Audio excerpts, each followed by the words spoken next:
Hello, Namaste. You are watching the best preparation, a YouTube channel for learning English language.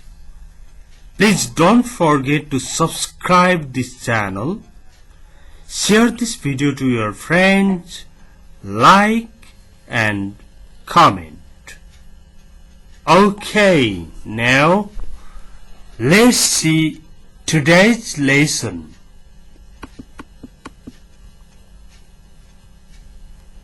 A N the A N the को कुरा सारै धेरै confuse भइरहन्छ भन्ने धेरै स्टुडेन्ट्सहरूले यो ए एन द लगाउन आएन भन्ने मात्र धेरै भेटिन्छ हो प्रेपोजिशन्समा आर्टिकल्समा अलिकति टेन्सन हुन्छ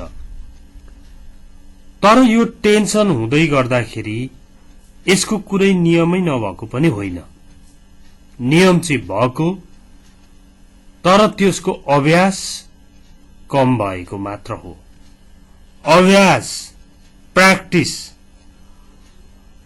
the more you practice the more you learn जति बढी अभ्यास गर्यो उति नै बढी सिकाइ हुन्छ त्यसकारण it is said that practice makes a person perfect अभ्यासले मानिसलाई निपुण बनाउँछ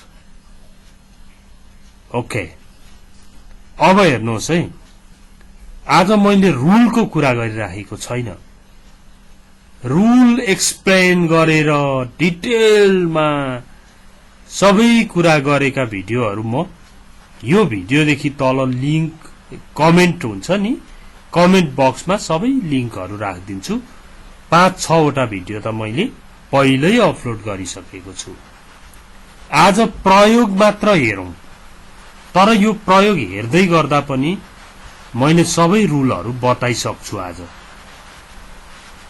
अब यहाँ हेर्नु आज बिहान मैले एउटा दुर्घटना देखेँ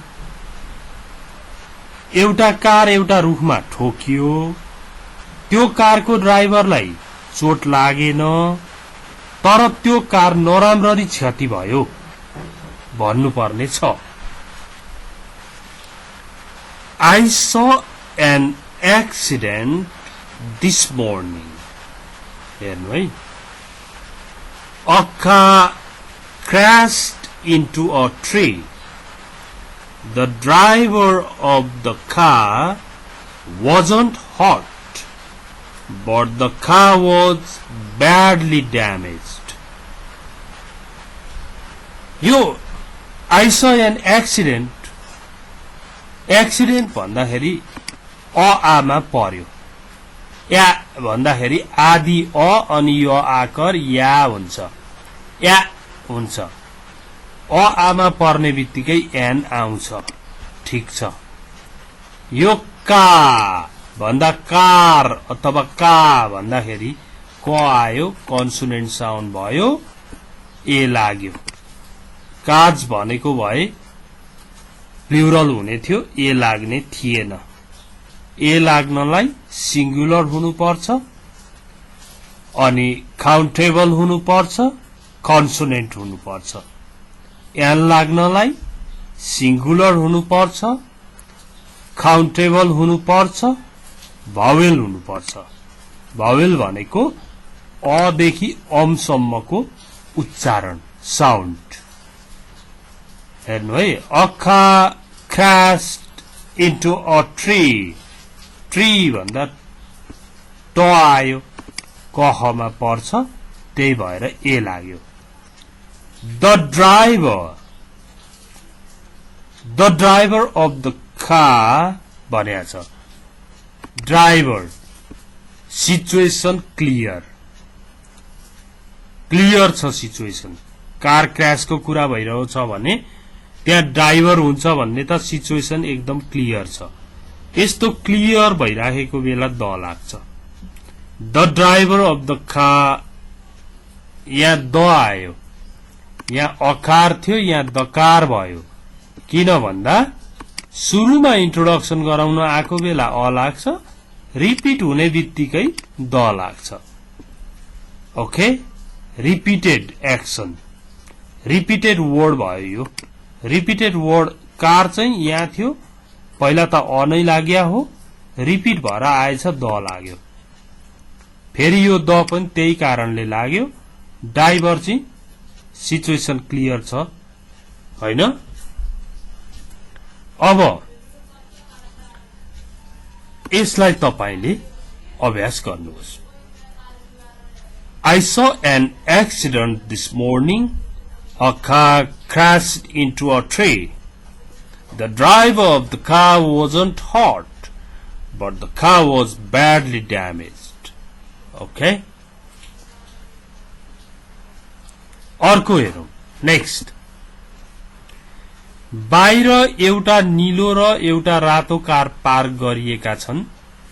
त्यो नीलो चाहिँ मेरो काकाको अधीनमा छ र त्यो रातो चाहिँ हरिको हो। दुईटा कार छन्। अब हेर्नुहोस् है, there are two cars parked outside. काजको अगाडि चाहिँ ए र एन नलागेको चाहिँ किन भन्दा टू छ। यहाँ टू भनेको सिंगुलर होइन, त्यही पनि कार्स भन्ने शब्द पनि के छ, प्लुरल छ। There are two cars parked outside. अनि यो चाहिँ यसरी लेख्ने अथवा बोल्ने चलन छ। हेर्नुहोस् है, there are two cars parked outside, a blue one and a red one.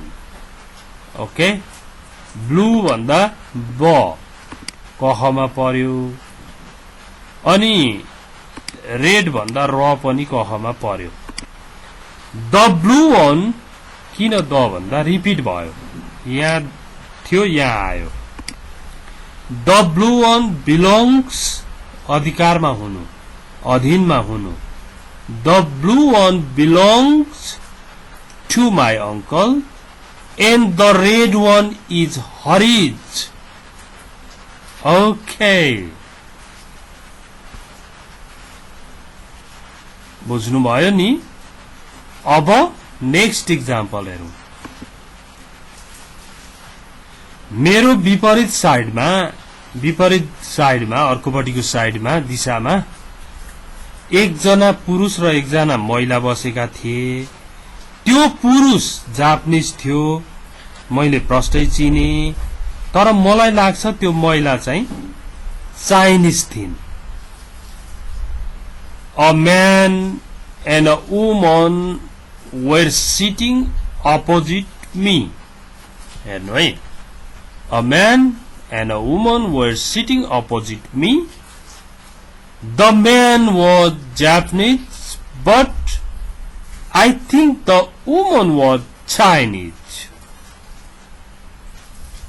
Okay, यहाँ a man भयो, यहाँ the man भयो, रिपिट भयो, त्यही भएर द आयो। अ वुमन, द वुमन भयो, रिपिट भएको छ। हो, प्रष्ट छ कुरो, एकदम प्रष्ट छ। यो ए एन द मात्रै सिकिराखेको हो त हामी होइन। दैनिक बोलचालको लागि चाहिने थुप्रै कुराहरू यहाँनेरि छन्, तिनीहरू पनि सिकिरहेका छौं। हिजो मैले एउटा कलम र एउटा सिसा कलम किने। त्यो कलम मेरो गोजीमा छ, तर त्यो सिसा कलम मैले कहाँ राखे मलाई थाहा छैन। Yesterday I bought a pen and a pencil. The pen is in my pocket, but I don't know where I put the pencil. Okay, यो पनि त्यही हो। फर्स्ट चोटि आउँदा अ पेन भयो, अ पेन्सल भयो, रिपिट हुँदा द पेन भयो, द पेन्सल भयो। ओके, रिपिट हुँदा द लाग्दो रहेछ। यो यसरी अभ्यास गरिरहनु पर्ने भएकोले धेरैवटा इक्जाम्पलहरू राखेको हो। यसो हेरेर नियम थाहा भइगयो छोड्दिउँ भनेर हुँदैन क्या, यसै गरी जानै पर्छ, एउटा बाटो पूरा गर्नै पर्छ। अब द चाहिँ निकै गाह्रो छ, त्यसकारण यहाँ द को 12 वटा जति इक्जाम्पल्सहरू मैले ल्याएको छु। प्रत्येक इक्जाम्पलमा रुल छ, त्यो रुल पनि म बताउँछु। Can you switch off the fan please? कृपया त्यो फ्यान बन्द गर्न सक्नुहुन्छ? पंखा, फ्यान। अब can you switch off the fan please? कृपया त्यो फ्यान बन्द गर्न सक्नुहुन्छ? किन द फ्यान भनेको भन्दा त्यही फ्यान घुमिरहेको छ, त्यही फ्यानलाई चाहिँ तपाईले बन्द गर्न लाउनु भएको। एक त सिचुएसन क्लियर छ। हामी नेपालीमा पनि त्यो फ्यान बन्द गर्न सक्नुहुन्छ भन्छौं, एउटा फ्यान बन्द गर्न सक्नुहुन्छ भनेर त हुँदैन नि, त्यही भएर द फ्यान भयो। द को मिनिङै त्यो हो। अर्को कुरो modern devices, the mobile, the fan, the computer, the laptop, the tab, यस्तो मोडर्न डिभाइसेसहरू, इलेक्ट्रोनिक डिभाइसेसहरूको अगाडि पनि द नै लागेको पाइन्छ। ओके, अब एउटा भन्नु परेका दिन फेरि द लाएर हुँदैन। ओके, मैले एउटा मोबाइल किने भन्दा त आई बट अ मोबाइल, एउटा किने, त्यस्तै हुन्छ नि त्यस बेला चाहिँ। त्यसकारण सबै थोकलाई ठ्याप्पै बाँध्ने गरी यति नै हो भनेर दिएको हुँदैन। यो त अभ्यास गर्दा गर्दा जान्ने बनिन्छ, खटपट गर्ने र गर्नु पनि हुँदैन क्या। जस्तो द लाग्छ भनेको थियो, कसरी चाहिँ यहाँनेरि ए आयो त।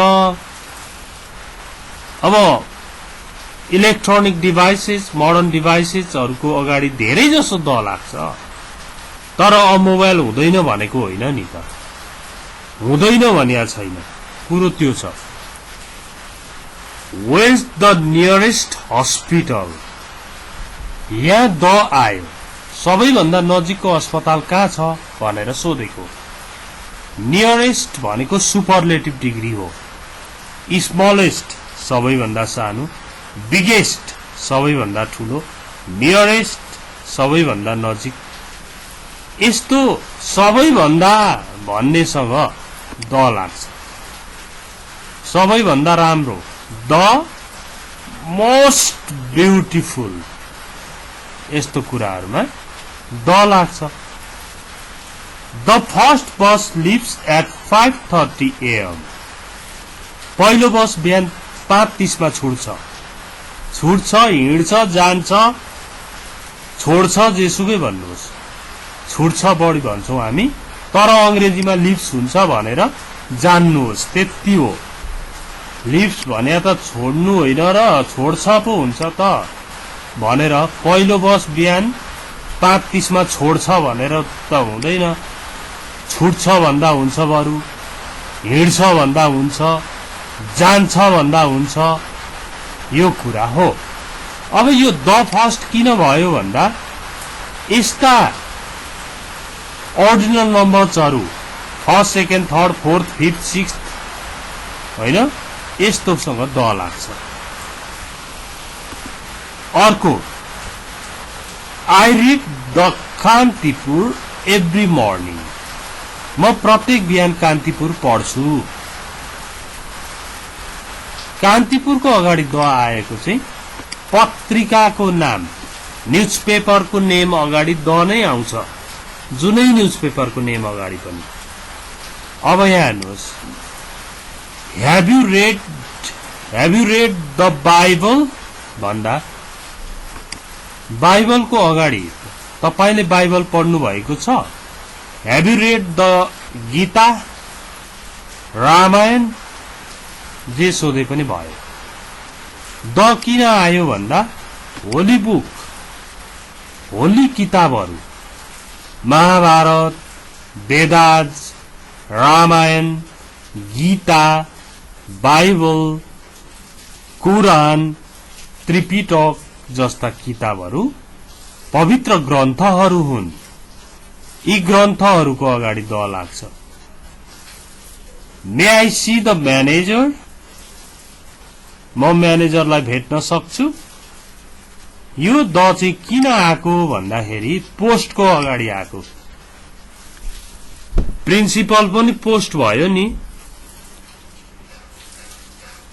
हु इज प्रिन्सिपल भनेर पनि हुँदैन, हु इज अ प्रिन्सिपल भनेर लाएर पनि हुँदैन। हु इज द प्रिन्सिपल भनिन्छ। किन? द चाहिँ पोस्टको अगाडि आएको हो। पदको अगाडि आयो।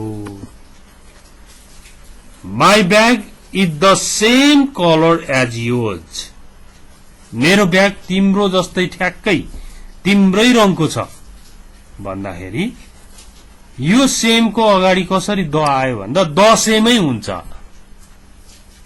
द सेम हुन्छ। उस्तै भन्दा द सेम हुन्छ। सेमको अगाडि द आएको हो। त्यो अरु नियम लगाएर भएन नि त। द सेम हुँदो रहेछ भनिन्छ भन्ने बुझ्नु पर्यो। अनि पूर्वमा सूर्य पूर्वमा झुल्किन्छ भन्दा the sun rises in the east. किन? यहाँ अर्को पनि द छ। यहाँ यो पनि छ। ल द सन हुनुको कारण युनिक थिंग्सहरु जो चाहिँ अद्वितीय हुन्छन्। अर्को घाम हुँदैन। सन, अर्थ, सन, मून सँग द नै लाग्छ। युनिक चीज भएकोले हो। अनि यो ईस्टको अगाडि द आएको दि ईस्ट भनिन्छ। यहाँ किन द लाग्छ भन्दा direction east, west, north, south यिनीहरुसँग द नै लाग्छ। अब which is the biggest animal, सबैभन्दा ठूलो जनावर कुन हो? यो बिगेस्ट, यो अघि पनि भनिएको छ मैले। सबैभन्दा ठूलो, सबैभन्दा राम्रो, सबैभन्दा नराम्रो यस्तोहरुमा चाहिँ द लाग्छ। सुपरलेटिभ डिग्रीसँग द को प्रयोग गरिन्छ। अब homework, feeling the blanks with A and the. यो एक्जाम्पल, यो खाली ठाउँमा ए एन द लगाउनुहोस्। ए बी सी डी चारवटा खाली ठाउँ छ यहाँ। यो पुरै लेखेर बनाउनु भए पनि राम्रो, लेख्नु नै भएन भने पनि एबीसीडी गर्दा हुन्छ। तर एबीसीडी गर्दा त झन् बुझिँदैन। यसैलाई ए एन द भर्नुहोस् यो खाली ठाउँमा अनि बुझाउनुहोस् कमेन्ट बक्समा। Okay Okay, please don't forget to share this video to your friends. I hope you found something interesting here, and it was lovely to be with you for these 20 minutes. Thanks for watching this video. Bye bye.